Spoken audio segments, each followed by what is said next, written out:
Sesuatu itu menjadi mulia karena sebab. Andaikan lapangan ini dipakai orkes, yang turun bangga, betul? Yang turun bencana. Kalau lapangan ini dipakai menuntut ilmu, dipakai acara maulid, maka yang turun kalian yang duduk di sini, hamba-hamba yang tampak, hamba-hamba yang terlihat, bisa dihitung pakai jari. Tapi hamba-hamba yang tidak terlihat, hamba-hamba yang tidak tampak, tidak bisa dihitung. Siapa? Malaikat yang memohonkan dosa-dosa kalian yang duduk di sini memuliakan Nabi Muhammad. Makanya saudara-saudara, pulang dari majelis maulid, jadikan rumah tangga kalian rumah tangga Nabi Muhammad, kampung kalian kampung Nabi Muhammad. Jadikan Nabi Muhammad sebagai teladan kalian, uswah kalian, pedoman kalian. Kepribadian Nabi Muhammad jadikan kepribadian kalian. Didik putra putri kalian dengan pendidikan Nabi Muhammad. Ini fitnah akhir zaman, fitnah di mana-mana, kerusakan di mana-mana, pelacuran di mana-mana, judi di mana-mana, narkoba di mana-mana. Jaga kau punya anak-anak, jaga kau punya putra putri. Sekarang anak-anak kalian nggak kenal Allah, nggak kenal Rasul, buta Al-Quran, buta syariat. Kenapa? Kalian sebagai orang tua lalai mendidik anak-anak kalian dengan pendidikan Nabi Muhammad. Kalian ibu-ibu zaman sekarang, kalian tahu di mana letak kursi, di mana letak lemari, di mana letak dapur, di mana letak alat make up. Kalian tahu, tapi kalian tidak tahu di mana letak anak-anak perempuan kalian ketika malam. Saya tanya ibu-ibu, emas, permata, intan, berlian, uang, apakah bakal kalian taruh di luar rumah atau dalam lemari? Jawab yang keras. Dikunci rapat-rapat. Kenapa nggak taruh di luar? Takut hilang, takut dicolong orang, takut dimaling orang, takut dirampok. Emas, intan, permata, berlian, uang, kalian kunci rapat-rapat dalam lemari. Tapi kenapa anak-anak perempuan kalian umbar seperti binatang?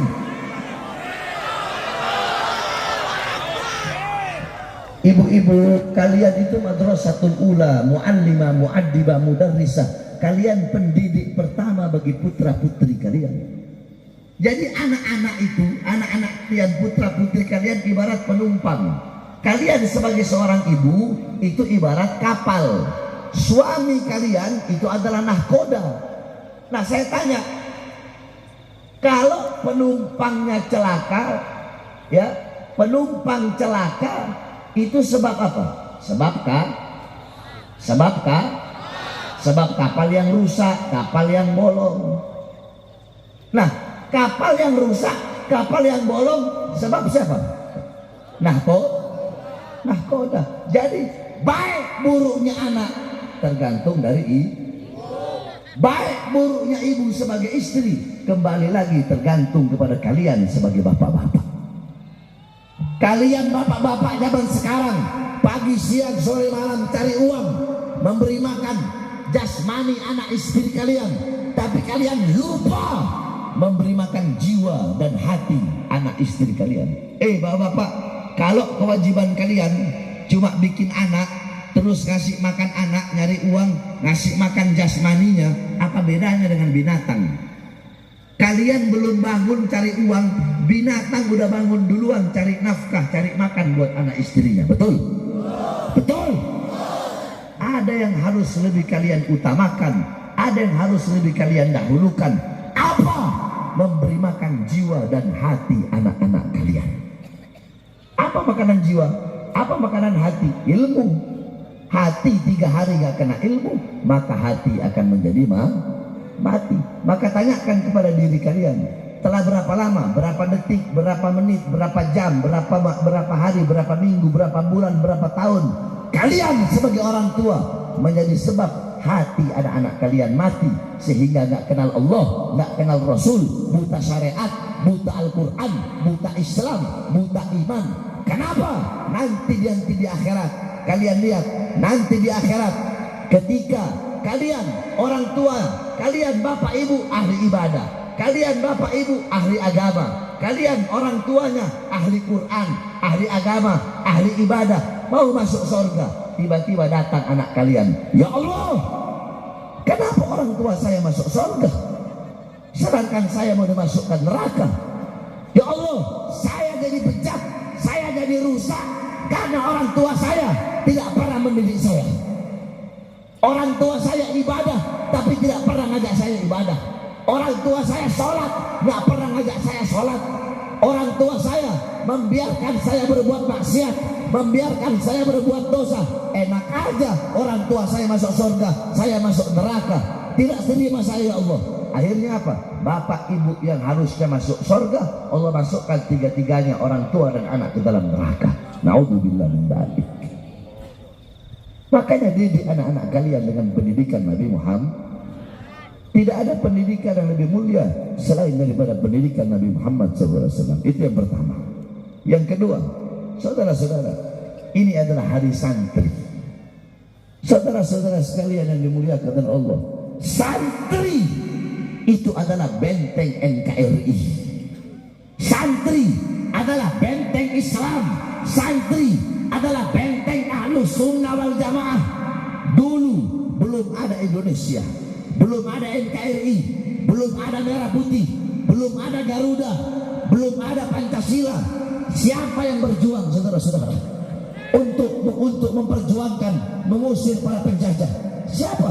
Mereka adalah para santri-santri. Belum ada tentara, belum ada polisi, santri-santri. Mereka dengan sarung, mereka dengan bambu runcing. Saudara-saudara, ketika itu ada namanya pasukan Inggris. Pasukan Inggris, mereka memiliki pasukan khusus yang bernama pasukan Gurkha. Pasukan Gurkha adalah pasukan yang sangat terkenal, yang dimana ketika Inggris menjajah negara-negara lain, pasukan Gurkha adalah pasukan elite Inggris. Tetapi ketika Inggris dan pasukan Gurkha datang ke Surabaya, ketika mereka melihat santri-santri Surabaya yang dipimpin oleh Bung Tomo, mereka berkata, kami selama menjajah seluruh negeri-negeri, kami tidak pernah merasa ketakutan seperti ini. Apa yang kami takutkan? Yang kami takutkan adalah mereka yang pakai sarung, yang pakai baju putih, yang pakai peci putih, yang pakai sorban. Yang kami takutkan ketika mereka mengeluarkan kalimat Allahu Akbar. Saudara-saudara, tanah Indonesia telah dicuci dengan darah para ulama, darah para santri, darah para suara. Waktu itu belum ada tentara, belum ada polisi, belum ada presiden. Yang ada masjid-masjid, musola-musola, pondok-pondok pesantren, santri-santri yang berjuang dengan bermodalkan bambu runcing, bermodalkan wirid, bermodalkan hizib, bermodalkan iman yang kuat. Mereka bisa mengusir para penjajah-penjajah, saudara-saudara. Santri itu luar biasa. Makanya jangan macam-macam dengan jangan macam-macam dengan santri. Jangan anggap remeh para santri. Saudara-saudara, orang-orang sekarang, pejabat-pejabat sekarang ini yang suka ngomong congornya doang, ya, yang suka ngomong saya nasionalisme, kami NKRI, kami Merah Putih. Saya yakin kalau andaikan ada negara-negara asing datang ingin merampas kedaulatan Indonesia, itu kera-kera berdasi yang lari duluan, saudara-saudara.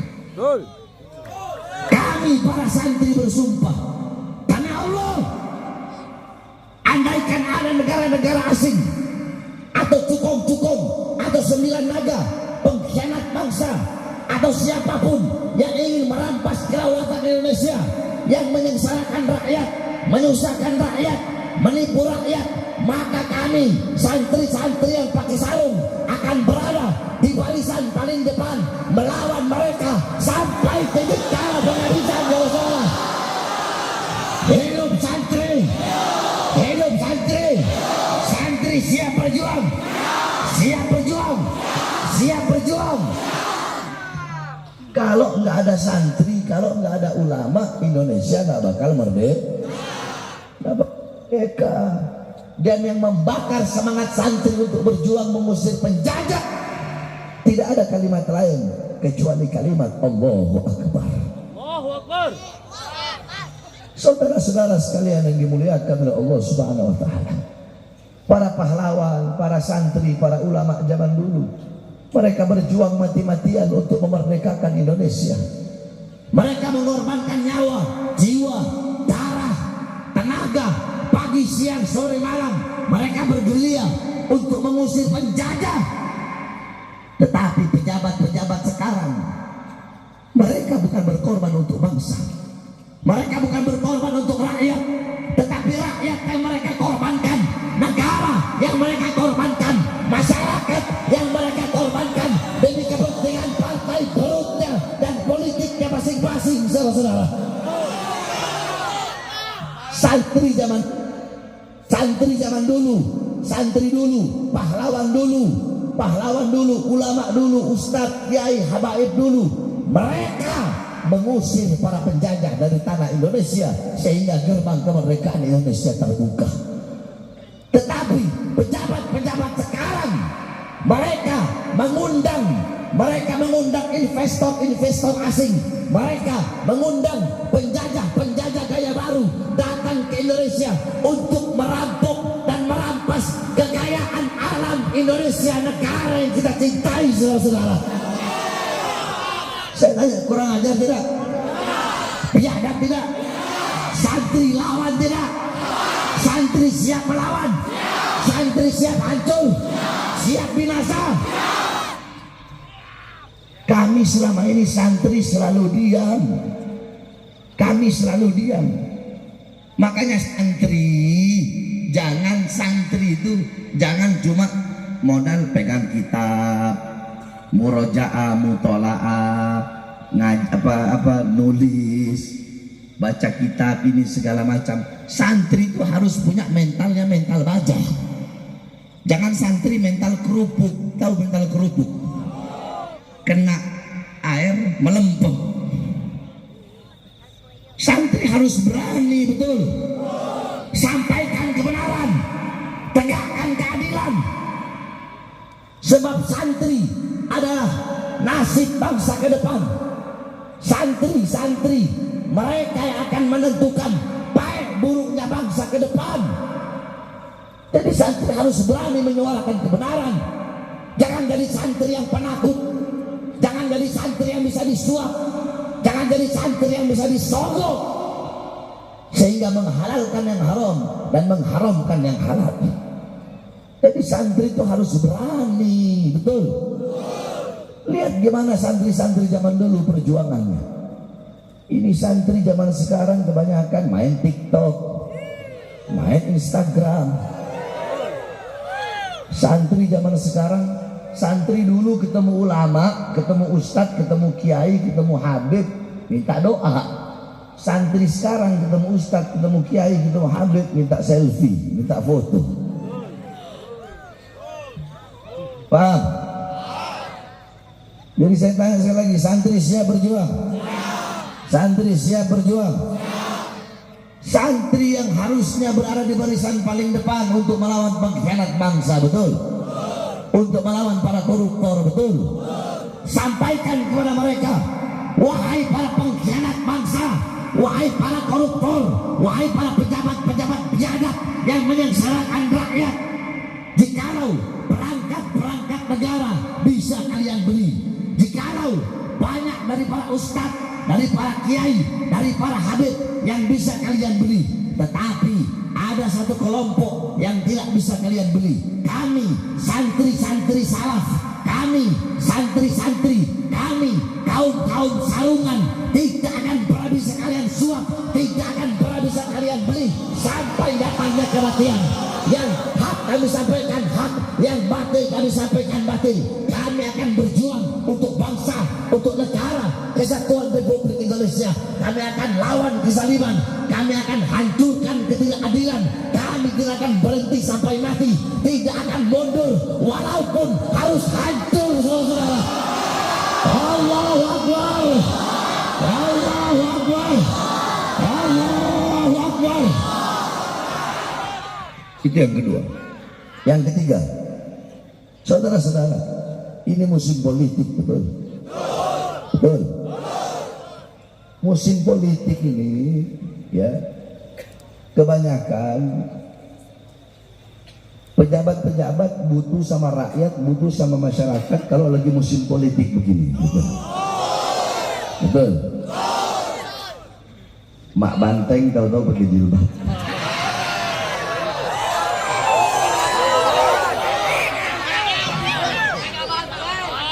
Perempuan-perempuan, pejabat-pejabat perempuan yang nggak pernah pakai jilbab tiba-tiba mendadak jadi syar'i. Laki-lakinya, pejabat-pejabat laki yang mau nyalon tiba-tiba pakai sarung, pakai koko, ziarah kubur, datang ke masjid, datang ke ulama, tiba-tiba jadi santri. Banyak gak? Masuk gorong-gorong, keluar jadi presiden. Naik becak, turun jadi presiden. Masuk pasar, keluar jadi presiden. Pejabat sekarang begitu, butuh sama rakyat kalau ada maunya doang. Saya berjanji memakmurkan rakyat, mensejahterakan rakyat. Saya berjanji berbuat adil kepada rakyat. Tetapi setelah jadi, rakyat mana yang makmur? Rakyat mana yang sejahtera? Hah? Yang makmur bukan rakyat, yang sejahtera bukan rakyat. Yang makmur Cina, yang makmur investor asing. Kita rakyat, kita pribumi Indonesia menjadi budak di negara kita sendiri, saudara-saudara. Betul? Betul? Kezaliman seperti ini lawan apa biarkan? Lawan apa biarkan? Iya, butuh sama kita orang pada maunya doang. Ibu-ibu, sembako naik gak? BBM naik gak? Naik gak? Enak gak? Nah makanya suara-suara kalian yang akan menentukan depan ke depan nasib bangsa, baik buruknya bangsa, bagus rusaknya bangsa ke depan, hancur celakanya bangsa ke depan, tergantung suara-suara pemilihan kalian. Suara-suara kalian yang menentukan ke depan kita akan dapat pemimpin yang baik atau pemimpin yang adil, pemimpin yang bagus atau yang rusak, pemimpin yang mensejahterakan rakyat atau pemimpin yang mendustakan rakyat. Makanya kita ikut komando ulama. Saya tanya semua masyarakat Purwakarta, siap ikut komando ulama? Siap ikut komando ulama? Tahun 2024 siap ikut komando imam besar? Siap ikut komando Habib Rizik? Saudara-saudara, Habib Rizik, saya, Habib Hanif, saya tanya, kami berkali-kali di penjara, apakah kami koruptor? Jawab yang keras, koruptor, penjahat, pelacur, dermo. Hah? Apakah menyolong uang rakyat, menderitakan rakyat, pembunuh? Kenapa? Karena kami membela rakyat, menyampaikan kebenaran melawan kezaliman.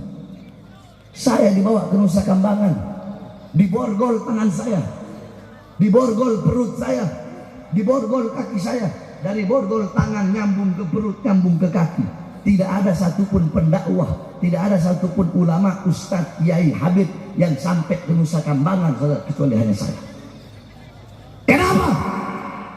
Karena saya membela rakyat. Saya nggak peduli.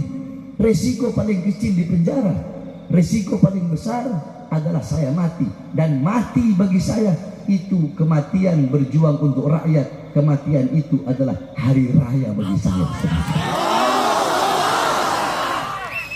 Saya tanya Habib Rizik, saya FPI, apakah kami pernah meninggalkan umat? Pernah nggak? Pernah mengkhianati umat? Pernah meninggalkan umat? Walaupun berkali-kali di penjara. Kalau kami mau enak, ya udah diam aja. Kalau mau enak ngapain? Di sini banyak ustaz, banyak kiai. Mana berani ambil resiko? Nggak berani ambil resiko. Kami makan, kami telan itu risiko. Kenapa? Karena kami adalah penerus perjuangan kakek kami, penyambung lidah kakek kami, pemegang tongkat estafet kakek kami. Kakek-kakek kami dibunuh. Kenapa? Karena mereka berada di barisan paling depan, menyampaikan kebenaran, melawan para pejabat-pejabat yang zalim. Darah-darah mereka yang mengalir dalam tubuh kami, sehingga kami tidak akan pernah diam. Kalian para pejabat-pejabat zalim bisa memenjarakan jasad kami, bisa memisahkan kami dengan anak istri kami, tetapi demi Allah, suara-suara kebenaran, suara-suara keadilan yang kami sampaikan tidak akan pernah bisa kalian bungkam selama-lamanya. Allahu Akbar, Allahu Akbar. Makanya saya tanya, 2024 siap ikut komando Habib Rizik? Siap menunggu hasil istimewa ulama? Siap nanti siapapun calon presiden yang dipilih oleh hasil istimewa ulama, siap untuk memenangkan? Siap untuk memenangkan? Walaupun harus berdarah-darah, siap memenangkan? Walaupun harus berdarah, siap? Allahu Akbar. Yang terakhir, bukan jam berapa? Jam berapa? Jangan, kasihan, ini masih ada 3 tempat lagi. Saudara-saudara, terakhir kita doakan saudara-saudara kita di Palestina. Mudah-mudahan Allah berikan kemenangan. Mudah-mudahan pintu kemerdekaan Palestina segera terbuka. Kemenangan dari Allah dekat. Pertolongan dari Allah dekat. Allah berikan mereka kemenangan, saudara-saudara. Saudara-saudara, berjuang untuk Al-Aqsa bukan hanya kewajiban umat Islam Palestina, tetapi merupakan kewajiban kita juga. Saya tanya, Masjid Al-Aqsa apakah hanya milik umat Islam Palestina saja? Al-Aqsa lambang kesucian, Al-Aqsa lambang kemuliaan, Al-Aqsa simbol perjuangan, Al-Aqsa simbol perjuangan melawan kezaliman. Al-Aqsa bukan hanya milik umat Islam Palestina, tetapi Al-Aqsa adalah milik seluruh umat Islam, termasuk kita, umat Islam terbesar di Indonesia. Saudara-saudara, 50 tahun umat Islam Palestina dijajah oleh Israel. 50 tahun lalu Israel datang ke Palestina cuma bawa kolor, cuma bawa celana dalam, nggak pakai sendal, nggak punya rumah, nggak punya tanah, nggak punya tempat tinggal. Mereka diterima oleh umat Islam Palestina karena begitu rahmat dan kasih sayangnya Islam. Lama kelamaan mereka jajah Palestina, mereka usir Palestina. Berapa banyak yang mereka bunuh? Gaza menjadi penjara terbesar di dunia. Mereka kurung, nggak boleh keluar. Masjid Al-Aqsa dibatasi, yang boleh sholat hanya orang-orang yang sudah tua renta saja. Kemarin, saudara-saudara, Hamas menyerang pasukan Israel. Alhamdulillah, Israel laknatullah diserang oleh Hamas. Ratusan yang meninggal. Ketika mendengar itu, seluruh dunia Barat, Amerika, Jerman, Perancis, Ukraina, dan negara-negara Barat yang lain mengatakan Hamas adalah teroris. Hamas melanggar hak asasi manusia. Kenapa? Karena menyerang tentara-tentara Israel. Hei, dunia Barat, di mana otak kalian? Apakah kalian buta? Apakah kalian tidak punya mata? Hamas menyerang Israel baru 1 minggu, ratusan orang-orang Israel, orang-orang Israel, mereka punya tentara meninggal. Kalian bilang Hamas teroris. Terus bagaimana dengan Israel yang selama 50 tahun lebih membantai, mereka bantai orang-orang Palestina selama 50 tahun lebih. Mereka melarang orang Palestina sholat di Masjidil Aqsa. Mereka bantai anak kecil, mereka bantai suami, istri-istri menjadi janda, orang tua mereka bunuh. Gaza mereka jadikan penjara terbesar, ribuan yang mati. Tapi kenapa Israel tidak kalian bilang sebagai teroris? Betul? Betul? Amerika menyerang Irak, menyerang Afghanistan, ribuan umat Islam yang mati, anak-anak kecil yang mati. Tapi kenapa Amerika tidak kalian sebut teroris? Kalian dunia barat seenak congor kalian kalau ngomong. Hamas baru menyerang Israel, berapa ratus yang mati dibilang teroris. Israel 50 tahun jajah Palestina, nggak dibilang teroris. Amerika nyerang Irak, nyerang Afghanistan, nggak dibilang teroris. Orang-orang Buddha yang ada di Myanmar, mereka bantai umat Islam Rohingya, mereka bakar hidup-hidup. Kenapa umat Buddha Myanmar tidak dibilang teroris? Orang-orang Cina, orang-orang yang ada di Cina, negara Cina, Muslim di Uighur, mereka bantai, mereka genosida, mereka rebus hidup-hidup. Kenapa mereka tidak dibilang teroris? Kenapa hanya Islam yang diidentikan dengan teroris, saudara-saudara? Kalian mau tahu siapa bilang teroris? Amerika bilang teroris, Israel bilang teroris, Myanmar bilang teroris, dunia barat bilang teroris. Ayo saya tanya, siapa bilang teroris? Orang keras, siapa bilang teroris? Siapa bilang teroris? Siapa bilang teroris? Terus Israel, siapa bilang teroris? Siapa bilang teroris? Myanmar, siapa bilang teroris? Siapa bilang teroris? Perancis, siapa bilang teroris? Siapa bilang teroris? Umat Islam yang berada di India, perempuan-perempuannya dipaksa lepas jilbabnya, saudara-saudara, oleh ekstrim-ekstrim Hindu. Terus Islam yang mau dibilang teroris? Masuk akal nggak? Goblok nggak mereka? Bodoh nggak mereka? Tolol nggak mereka? Makanya kami para santri-santri, kami sampaikan pemerintah Indonesia harus tegas putuskan hubungan bilateral dengan Amerika. Kami para santri sampaikan selama azan belum berkumandang di tanah Al-Aqsa, selama umat Islam Palestina belum mendapatkan kemerdekaannya, maka selama itu tidak boleh bendera Amerika, bendera Israel berkibar di tanah suci Indonesia, saudara. Allahu Akbar. Siap bela Palestina, siap bela Palestina, siap hancur demi Islam, siap binasa demi Indonesia. Allahu Akbar, Allahu Akbar, Allahu Akbar. Ibu-ibu dandanan kalian berdandan tiap hari dengan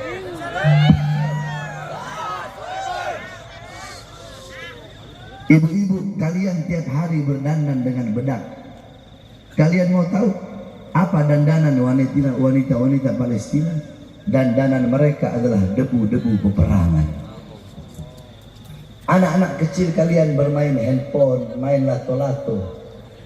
Anak-anak kecil Palestina, mainan mereka adalah butiran-butiran peluru. Kalau kalian mau tahu arti keberanian, lihatlah anak-anak pejuang Palestina. Mereka dengan bermodalkan batu melawan tank Israel serdadu dengan senjata lengkap. Mereka modal iman yang kuat, semangat yang kuat untuk memerdekakan tanahnya. Hanya dengan modal batu mereka berani untuk melawan. Itu arti keberanian. Ibu-ibu mau tahu, perempuan Palestina kalau tidur pakai jilbab, ditanya kenapa kalian tidur pakai jilbab, apa jawab mereka? Kami takut kalau kami tidur rumah kami dibom, sedangkan kami buka aurat. Kami takut kami mati dalam keadaan terbuka aurat kami. Kalian pagi, siang, sore, malam kalian buka, kalian punya aurat. Oleh karenanya saudara-saudara, kita doakan Allah berikan kemenangan kepada kita. Kalian yang tidak sanggup berangkat ke sana, bantu dengan dana, dengan uang. Gak mampu juga, bantu dengan doa. Kalau ada orang yang tidak peduli dengan umat Islam Palestina, maka itu orang tidak pantas disebut sebagai umat Nabi Muhammad. Orang biadab itu, orang bajingan itu. Saya tanya, kalian nilai sendiri. di Indonesia, Ustadz Kiai Habib banyak